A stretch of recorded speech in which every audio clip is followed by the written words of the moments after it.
ही नहीं है। तो इस कंडीशन में सिलिकॉन नॉन कंडक्टिव बन जाता है, यानी कुचालक होता है और एक इंसुलेटर की तरह बिहेव करेगा।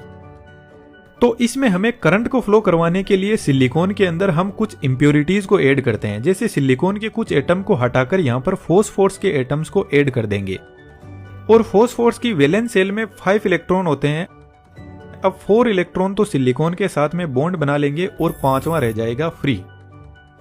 अब यह जो फ्री इलेक्ट्रॉन है यही करंट फ्लो करवाने के लिए रेस्पॉन्सिबल होता है, क्योंकि यह भी सेट होने के लिए इधर उधर भागता रहेगा और जब इलेक्ट्रॉन्स का फ्लो होगा तो करंट का फ्लो स्टार्ट हो जाएगा। अब यहाँ पर हमने जो सिलिकॉन के अंदर फॉस्फोरस को ऐड किया है इसको डोपिंग बोलते हैं, जो एन टाइप डोपिंग होती है। और यहाँ पर बहुत सारे फ्री इलेक्ट्रॉन होते हैं और इलेक्ट्रॉन का चार्ज आपको पता है नेगेटिव होता है, तो एन टाइप साइड नेगेटिव हो जाएगी। अब यह एक मेटल बनकर रेडी हो गई।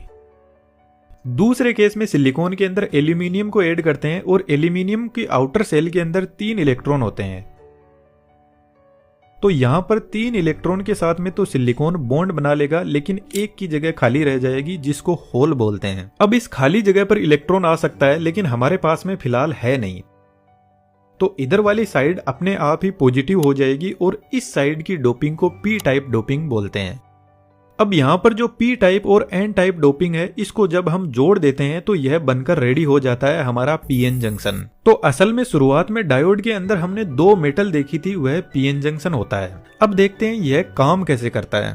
जैसे ही हम इन दोनों मेटल को जोड़ेंगे तो बाउंड्री के पास में जो इलेक्ट्रॉन है वह ऐसे ही फ्री घूम रहे थे और जैसे ही इनको पी टाइप साइड में होल दिखेंगे तो यहाँ पर आकर बैठ जाएंगे और जैसे ही इलेक्ट्रॉन यहाँ से खाली होंगे तो यहाँ पर होल बन जाएंगे। अब यदि सही से देखो तो इधर वाली साइड पॉजिटिव थी, लेकिन इलेक्ट्रॉन आकर इधर बैठ जाएंगे तो यहाँ पर जो कुछ एटम्स है वह नेगेटिव हो जाएंगे और इधर वाली साइड से इलेक्ट्रॉन खाली हो गए तो यहाँ पर जो कुछ एटम्स है वह पॉजिटिव बन जाएंगे और यहाँ पर पॉजिटिव और नेगेटिव मिलकर एक फोर्स जनरेट करते हैं जो अब इलेक्ट्रॉन को एन टाइप से पी साइड में नहीं जाने देते, जो एक बैरियर की तरह काम करता है और इस बैरियर को डिप्लीशन रीजन बोलते हैं।